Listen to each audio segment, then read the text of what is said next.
चलिए आज एक ऐसे कानून की बात करते हैं जिसने भारत के जंगलों और वहां रहने वाले जानवरों की कहानी हमेशा के लिए बदल दी।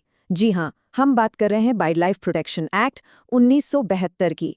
ये सिर्फ कोई कागजी कानून नहीं था, बल्कि हमारे वन्यजीवों के लिए एक मजबूत ढाल थी। तो आइए इसकी पूरी कहानी को समझते हैं। लेकिन सबसे पहले ये सवाल उठता है कि आखिर इतने बड़े कानूनी बदलाव की जरूरत पड़ी ही क्यों? बात यह है कि 1972 से पहले हालात बहुत ज्यादा बिगड़ चुके थे। भारत अपनी सबसे कीमती प्राकृतिक धरोहर यानी अपने वन्य जीवों को खोने की कगार पर आ खड़ा हुआ था। एक ऐसा संकट मंडरा रहा था जिसने सरकार को एक ऐतिहासिक कदम उठाने पर मजबूर कर दिया। तो उस समय संकट था क्या? देखिए, भारत का वन्य जीवन बहुत ही गंभीर खतरे में था। शिकार पर कोई खास लगाम नहीं थी, जानवरों के अंगों का व्यापार खुलेआम हो रहा था। नतीजा नतीजा ये हुआ कि कई प्रजातियां विलुप्त होने के बिल्कुल करीब पहुंच चुकी थी, और ये साफ हो गया था कि जो पुराने नियम कानून थे वो उन्हें बचाने के लिए भाई बिल्कुल नाकाफी थे। अब एक बड़े और कड़े कदम का वक्त आ चुका था। तो इस कानून का मकसद ना बिल्कुल साफ था, एकदम सीधा, कोई इधर उधर की बात नहीं। इसका पहला और सबसे जरूरी काम था उन प्रजातियों को बचाना जो हमेशा के लिए खत्म होने वाली थी। समझिए, ये एक तरह का रेस्क्यू मिशन था जिसे बस कानून की जबरदस्त ताकत दे दी गई थी। और फिर इसी बड़े संकट के जवाब में आया ये ऐतिहासिक कानून, वाइल्ड लाइफ प्रोटेक्शन एक्ट 1972। ये सिर्फ कुछ नियमों की किताब नहीं थी, नहीं, ये भारत की प्राकृतिक विरासत को बचाने का एक बहुत मजबूत संकल्प था। एक ऐसा कदम जिसने भारत में जानवरों के संरक्षण की पूरी दिशाई मोड़कर रख दी। तो आखिर ये कानून है क्या?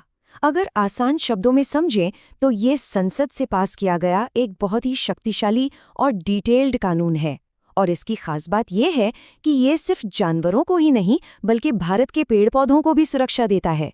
इसकी सबसे बड़ी ताकत थी इसका दायरा, जो संरक्षण के लगभग हर पहलू को अपने अंदर समेट लेता था।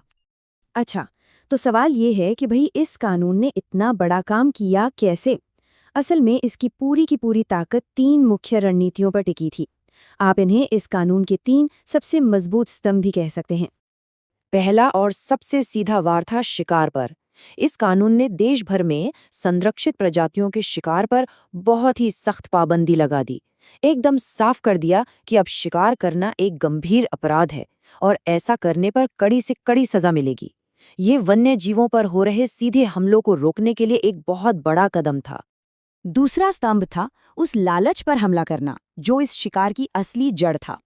मतलब जानवरों की खाल, उनकी हड्डी, दांत और दूसरे अंगों का जो व्यापार था, उस पर पूरी तरह से रोक लगा दी गई। इसने सीधे सीधे उस पैसे के नेटवर्क को तोड़ा जो अवैध शिकार को इतना बढ़ावा दे रहा था। और तीसरा और शायद सबसे जरूरी स्तंभ था इन जानवरों को एक सुरक्षित घर देना। इसी कानून के तहत देश भर में नेशनल पार्क्स और वाइल्ड लाइफ सैंक्चुरीज का जाल बिछाया गया।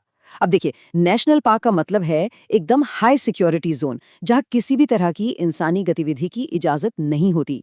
वहीं सैंक्चुरी में कुछ कंट्रोल के साथ थोड़ी बहुत छूट होती है, यानी हर तरह से जानवरों के लिए एक महफूज ठिकाना तैयार किया गया। तो चलिए अब जरा ये देखते हैं कि इस कानून से किन जानवरों को सबसे ज्यादा फायदा पहुंचा। असल में ये कानून कुछ खास आइकॉनिक प्रजातियों को बचाने पर बहुत फोकस था, जो हमारी यानी भारत की पहचान का एक बहुत जरूरी हिस्सा है। जरा इस लिस्ट पर एक नजर डालिए। ये सिर्फ जानवरों के नाम नहीं है, ये तो भारत की शान है। बाघ, जिसकी आबादी लगभग खत्म होने वाली थी, कश्मीर का वो दुर्लभ हंगूल जो बस गिनती के कुछ 100 ही बचे थे, और गुजरात के गिर का एशियाई शेर जो दुनिया में और कहीं नहीं मिलता। अरे हाँ, एक सींग वाला गेंडा भी तो है। सच कहूं तो इस कानून ने इन सभी को एक नया जीवन दान दिया, एक नई उम्मीद दी। और हाँ, एक और दिलचस्प बात जो इस कानून की गहराई को दिखाती है। देखिए, सुरक्षा सिर्फ बड़े और मशहूर जानवरों तक ही सीमित नहीं थी। इस कानून ने छोटी छोटी चीजों पर भी ध्यान दिया, जैसे कि भारत में पाई जाने वाली मगरमच्छों की तीनों की तीनों प्रजातियों को विशेष सुरक्षा दी गई। ये बात दिखाती है कि ये कानून कितना सोचा समझा और व्यापक था। तो आज 50 साल से भी ज्यादा समय के बाद इस कानून की विरासत क्या है? इसका असर बहुत ही गहरा और लंबे समय तक रहने वाला रहा है।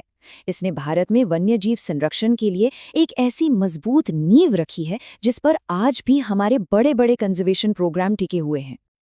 ये बात बिल्कुल सही है। इसी कानून ने वो जमीन तैयार की जिस पर प्रोजेक्ट टाइगर जैसा दुनिया का सबसे सफल अभियान खड़ा हो पाया, जिसने बाघों को विलुप्त होने से बचा लिया। आज अगर हम गर्व से बाघों की बढ़ती संख्या की बात करते हैं तो उसका बहुत बड़ा श्रेय इसी कानून को जाता है। ये सिर्फ एक दस्तावेज नहीं, बल्कि हमारे जंगलों की धड़कन को बचाने वाला एक मिशन था, जो आज भी हमारा मार्गदर्शन कर रहा है। और आखिर में एक सवाल जिस पर हम सबको सोचना चाहिए, 1972 के इस कानून की जो जबरदस्त कामयाबी है वो हमें भविष्य के लिए क्या सिखाती है? हम इसकी सीख का इस्तेमाल अपनी आने वाली पीढ़ियों के लिए इस अनमोल प्राकृतिक धरोहर को बचाने में और बेहतर तरीके से कैसे कर सकते हैं?